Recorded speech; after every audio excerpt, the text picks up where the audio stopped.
오늘은 전도서 7장의 말씀을 가지고 종료 휘슬을 듣는 사업, 종료 휘슬을 듣는 사업이라는 제목으로 함께 하나님 말씀을 나누도록 하겠습니다.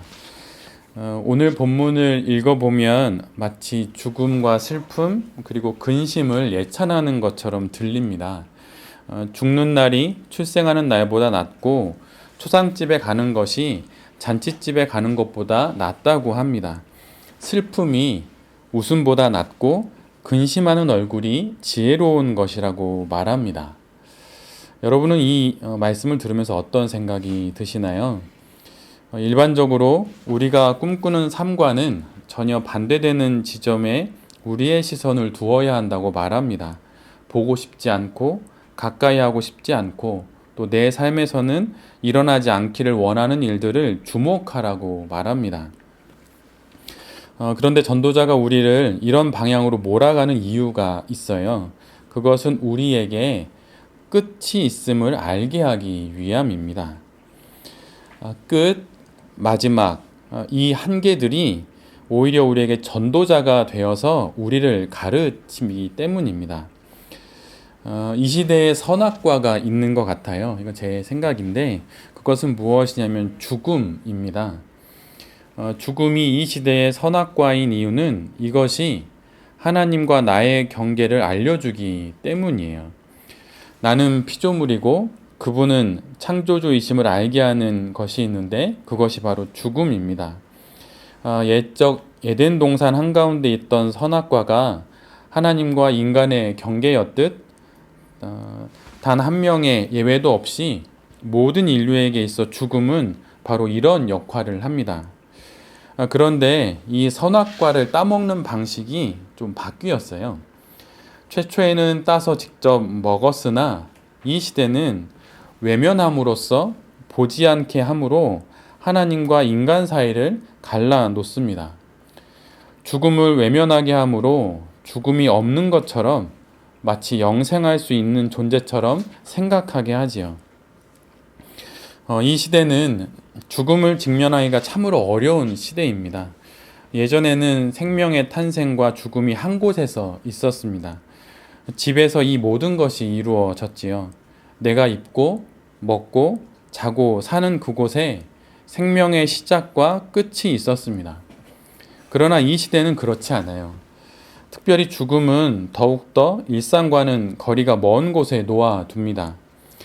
태어난 생명은 집에 오지만 죽은 생명, 좀 모순적 표현이기도 한데 죽은 생명은 나의 시야에서 사라지기에 더욱 죽음은 멀리 있는 것처럼 아니 때로는 없는 것처럼 보이게 됩니다. 병원에서 죽는다는 것 이런 제목의 책이 있어요. 현대 의료 체계 속에서 죽음이 사람들로부터 얼마나 멀리 떨어져 있게 되었는지 그래서 죽음을 맞게 되는 그 사람 또는 그녀가 얼마나 소외된 채 고독한 최후를 맞게 되는지 말하고 있습니다. 이와 같은 주제를 다루는 여러 책들이 있는데 그 책들은 거의 동일한 질문을 던져요. 그것은 바로 이 질문입니다. 과연 병원이라고 하는 곳이 죽음을 맞이하는 장소로 적당한가? 인공호흡기와 각종 의료기기에 둘러싸여 중환자실에 격리된 채 지금껏 함께 살았던 가족들과 떨어져서 낯선 장소에서 낯선 이들이 지켜보는 가운데 자신의 마지막 그 생명의 끝을 그런 식으로 보내는 것이 과연 온당한가라는 질문을 던집니다. 제가 집례했던 장례식 중 지금도 마음에 깊이 남아있는 장례식은 한 여자 성도님의 죽음입니다. 그분은 말기 암이 좀 늦게 발견이 되었어요. 그래서 병원 치료를 받고 또 산속 요양원에서 지내기도 하시다가 더 이상의 치료가 불가하여서 임종을 앞두고는 집으로 오셔서 몇 주를 보내십니다. 그렇게 보내시다가 가족의 품에서 소천을 하셨어요. 감사하게도 소천하는 당일날 제가 그분 곁에 있을 수 있었습니다. 소천하시는 순간 당신이 살고 먹고 마시고 입고 자던 친숙한 집에서 사랑하던 가족들이 지켜보는 가운데 마지막을 맞았습니다. 그 순간 아직은 어리다고 말해야 할 두 젊은 딸들이 제 눈앞에서 숨을 거두신 어머니를 안고 울었어요. 그리고는 그간 만약에 있을 이날을 위해서 준비해 두었던 매뉴얼을 따라 병원에 전화를 하고 사랑하는 엄마의 마지막 길을 함께 했습니다.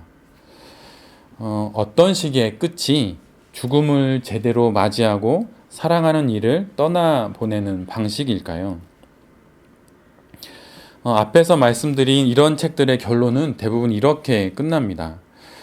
희망을 말하고 싶어서 어둡고 우울한 메시지를 전할 수밖에 없었다. 현대 병원에서의 맞는 임종의 그 우울한 모습을 보여주는 것은 실은 희망을 말해주기 위해서 선택한 어쩔 수 없는 길이었다라고 말합니다. 한계를 말하는 이유, 그것은 우울한 메시지를 던지려 함이 아닙니다. 오히려 참된 희망, 진짜 희망을 이야기하기 위함이죠. 끝이 있다는 생각에 어떤 이들은 과민하게 되고 또 어떤 이들은 될 대로 되라는 식의 생각을 하기도 합니다. 그러나 끝이 있음을 참으로 깨달은 자의 특징은 깊이가 있다는 거예요. 끝, 마지막, 죽음이 있다는 사실은 우리를 피상적인 사람이 되지 말고 깊이 있는 사람이 되라고 말해줍니다. 근엄하고 엄숙한 사람이 되라는 것이 아니라 언제 울어야 할지 알아서 참된 웃음을 웃을 수 있는 사람이 되라는 것이죠. 끝을 통해 결국 지금의 삶이 다시 빛납니다. 이런 삶을 살아야 한다고 전도자는 오늘 우리에게 말하고 있는 거예요. 경기장에 종료 휘슬 소리가 울릴 것을 아는 선수는 주어진 시간 속에서 자신이 누구의 지시를 따라 어느 위치에서 어떻게 행동해야 할지를 늘 생각합니다. 이런 생각을 하는 것이 경기를 잘 뛰는 거죠. 축구 경기는 전후반 45분이 되면 심판이 끝을 알리는 휘슬을 불므로 끝납니다.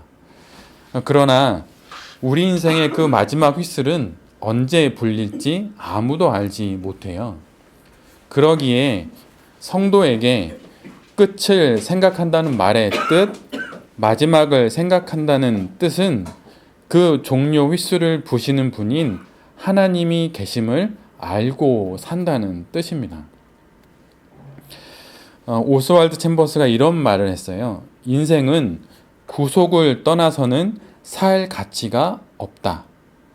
인생은 구속을 떠나서는 살 가치가 없다. 근데 이 말이 좀 왠지 부정적으로 들리십니까? 그렇다면 이렇게 바꿔보시면 어떨까요? 인생은 구속 안에서 살 가치를 갖게 된다. 하나님께서 내 인생의 종료 휘슬을 부시는 분임을 안다는 것은 그분의 손 안에 내가 있다는 것을 아는 것입니다. 그분의 구속하심, 그 붙잡으심 안에 내 생명, 내 일생, 그리고 내 영혼이 있다는 것을 아는 것입니다. 누구에게 또 무엇에게 나의 일생이 구속되어야 우리는 온전히 살 수 있을까요? 그것은 하나님입니다. 제가 목회자라서 이런 말씀을 드리는 게 전혀 아니에요.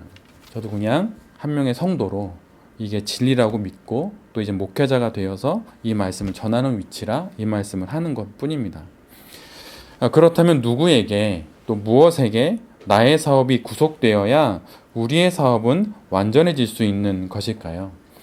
이 역시 답은 똑같습니다. 바로 하나님입니다.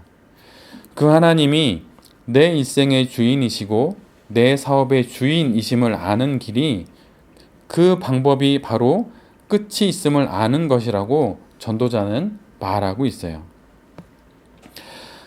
이쁜 아기의 그 요람보다 죽은 고인의 관이 더 나은 설교자일 때가 있습니다. 죽음에는 우리가 죽음을 통해서만 배울 수 있는 지혜가 있고 죽음이 있음을 알아야만 깨달을 수 있는 삶의 참된 기쁨과 능력이 그 안에 있습니다. 희망을 이야기하고 꿈을 이야기하는 것으로는 결코 얻을 수 없는 기쁨과 소망이 끝, 마지막 죽음을 아는 것 안에 있습니다. 다시 한 주의 삶을 시작합니다. 경기가 정말 어렵고 온 세계가 혼란한 가운데 그나마 우리나라는 나름 잘 대응하며 일상을 이어가고 있지요. 이 기간을 보내실 때 나의 사업이 하나님의 종료 휘슬 앞에 있음을, 나의 일생이 하나님의 종료 휘슬 앞에 있음을 기억하시기를 빕니다. 그리고 그 끝에서부터 오는 소망과 희망으로 사업하시고 일하시는, 또 살아가시는 모든 베레베 가족들이 되실 수 있기를 간절히 기도드립니다. 아멘.